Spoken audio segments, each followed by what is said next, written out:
Olha só, pessoal, 6 estados e o Distrito Federal começam um ano eleitoral, é bom que se diga, hein? Sem dinheiro em caixa para quitar dívidas e assumir novas despesas. Governadores estão num chamado cheque especial e precisam regularizar contas no último ano de mandato para não deixar dívidas aos sucessores. Segundo reportagem do Estadão, Minas Gerais começou o ano na pior situação. O estado está com o caixa negativo em 11 bilhões e 300 milhões de reais. A situação acende um alerta para os governadores, pois Eduardo, neste último ano de mandato, é proibido fazer novos gastos sem recursos disponíveis e deixar dívidas, como eu disse, para os sucessores. Bom lembrar que ano eleitoral, né? E geralmente isso é muito comum, os investimentos vêm mais fortes nesse último ano, até por causa de uma campanha eleitoral que está aí. Bom dia para você. Bom dia e boa sexta para todo mundo. Ô Júnior, a menos que esteja equivocado, porque eu vi a notícia muito rapidamente,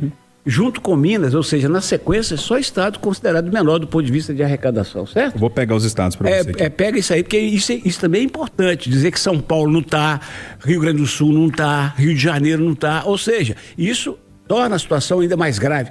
Eduardo, mas você está esquecendo que o governo Pimentel, que o Zema tanto cita, deixou o estado numa situação lastimável, é verdade, mas já se passaram 8 anos, peraí. Não dá para ficar falando isso o resto da vida. E outra coisa, Júnior, isso é o mais grave.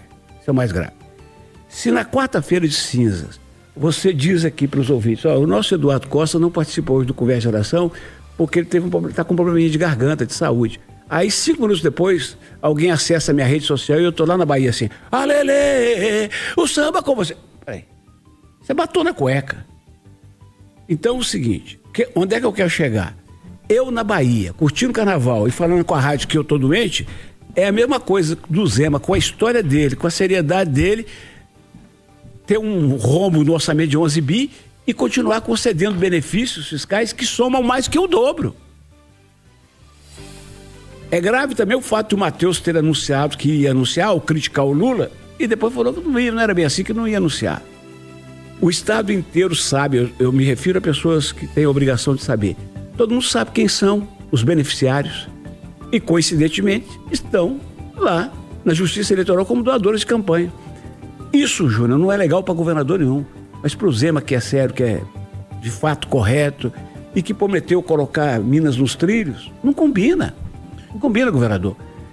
Sabe, vou insistir, são 24 bi de benefícios fiscais e 11 bi de prejuízo. Corta metade dos benefícios fiscais.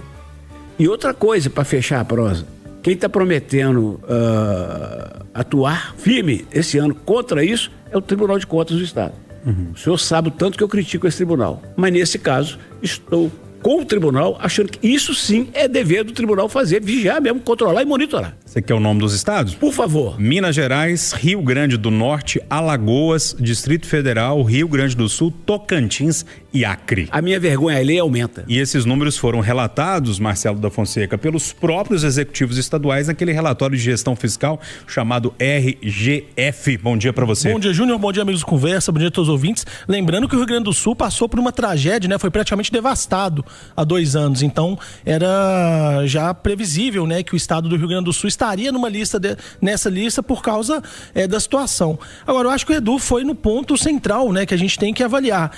No início do governo Zema, eu acho que era muito justificável, né, o argumento de que o Estado estava quebrado. Quem acompanhou o governo Pimentel sabe o tanto de dificuldade que os servidores passaram, né, a falta de investimentos, a falta do básico, né, de repasse para prefeitos. Todas essas críticas que o governador Romeu Zema fez são muito procedentes, né? Realmente, quem viveu o período do Pimentel sabe como que foi difícil. Agora, já estamos no 8º ano do governo, né? Já são 2 mandatos. Então, assim, o governo Zema já deveria estar entregando números melhores. Todo ano, né, o orçamento já prevê déficits gigantes. Esse ano prevê um déficit de 5 bilhões. Então, mesmo depois de 8 anos, o governador ainda não conseguiu colocar o Estado no trilho. Devolver o Estado para os trilhos. Não conseguiu ainda equilibrar as contas. E aí a gente tem que criticar sim, principalmente em relação à questão da transparência das isenções fiscais. Eu entendo o argumento de que, olha, a gente precisa dar algum benefício para atrair as empresas, senão as empresas se instalam em outros estados. Agora, isso precisa ser feito de forma transparente. Essas empresas, elas estão realmente trazendo algum benefício para o Estado? Estão gerando emprego, estão gerando impostos? O governo não dá mais para tratar isso de forma escondida, né? Sem nenhum tipo de transparência. É uma pena. O governador Romeu Zema encerra, né? Dentro de um mês, provavelmente, ele está deixando o governo, sem conseguir fazer, talvez, a principal promessa dele, né? Que foi tornar o Estado, tirar o Estado do vermelho. O Edilene Lopes, num ano eleitoral, não ter dinheiro para fazer obra, para terminar a obra, fica um pouco mais complicado, hein? Bom dia. Bom dia, Júnior. Bom dia aos amigos debatedores, aos nossos ouvintes. Pois é, justamente por isso o próximo governador de Minas Gerais, seja ele quem for, terá uma missão ingrata, que é pegar um estado quebrado. Justamente por esse motivo, o Nicolas Ferreira tem sido desaconselhado, inclusive por Valdemar da Costa Neto, o presidente nacional do PL, a se candidatar ao governo, porque seria uma vitrine muito dura para quem pretende disputar um outro cargo, como a presidência da República, porque o estado, de fato, permanece quebrado. Segundo ponto, o governador Romeu Zema, em seu primeiro mandato, acabou sendo beneficiado pelo dinheiro sujo de sangue do acordo do rompimento da barragem em Brumadinho e também por uma medida judicial pedida pelo governador Fernando Pimentel de não pagar parcelas da dívida do Estado com a União.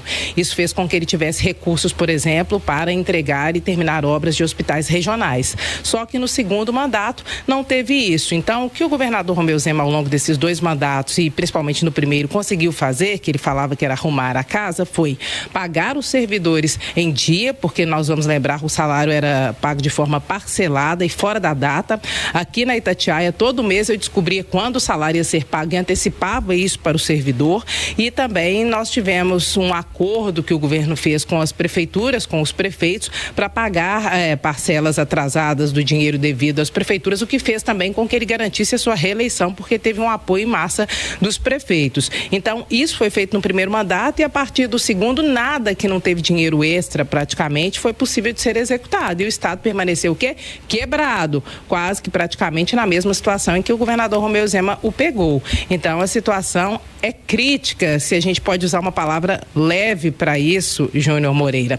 Tem a possibilidade do Propag, né, a renegociação da dívida do Estado com a União, que o governo do Estado diz que vai aderir, mas contesta as condições que são colocadas, e Minas Gerais com suas contas indo por água abaixo. O William Travassos, para a gente fechar esse assunto, o Pimentel deixou um terra arrasada aqui em Minas Gerais e não tem como negar isso, né? Mas a fala do governador durante muito tempo, e a propaganda oficial fala muito disso, que o Minas Gerais está nos trilhos, aqui o trem prospera, que está tudo organizado, mas os dados mostram exatamente o contrário. Bom dia. Então, bom dia, Júnior Moreira, bom dia, bancada, bom dia aos ouvintes da Itatiaia. O Marcelo tinha me pedido 10 segundos. É só porque a Edilene falou das obras, é interessante a gente ressaltar, hein, Edilene, o que está sendo feito de obras, investimentos, grande parte é do acordo de Brumadinho. É um dinheiro... É isso, dinheiro sujo de sangue. Então, só para ressaltar que algumas obras de hospitais, em estradas, é por causa de uma tragédia, de um crime que aconteceu em 2019 e está sendo pago. E aí, Júnior, foi até bom o Marcelo tocar nesse ponto, porque quando eu cheguei aqui, eu precisei olhar para o estado de Minas Gerais e entender e conversar com um, conversar com outro. Eu estive num café da manhã com o governador Romeu Zema e o discurso do Zema é esse.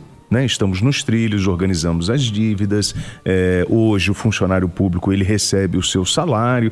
Eu fui comprando essa ideia, falo, pô, legal, porque assim, ninguém fala pra você tudo, né? No fundo, quando você começa a pesquisar e fala assim, tudo bem, peraí, o cara organizou, mas ele não pagou lá durante X anos essa dívida.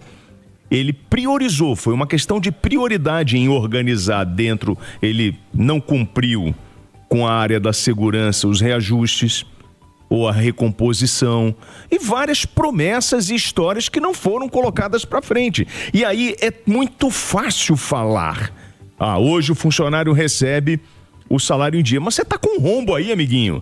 E lá na frente, o próximo, quem é que vai pagar a conta? E a impressão que eu tenho que o poder público aqui é uma espécie de balcão de negócios. Né? Principalmente no ano de eleição. Mas você falou, o governador vai sair mês que vem, mas já está todo vapor, o governo conversando com as prefeituras, buscando acordos, fechando convênios, com um único objetivo: eleger o vice-governador, porque esse é o objetivo deles. E aí, alguns personagens, a história do Propag, se não fosse o senhor Rodrigo Pacheco, amiguinho, isso não tinha ido para frente. Então, assim, desculpa, Zema, você como maquinista desse trem, Você está muito devagar.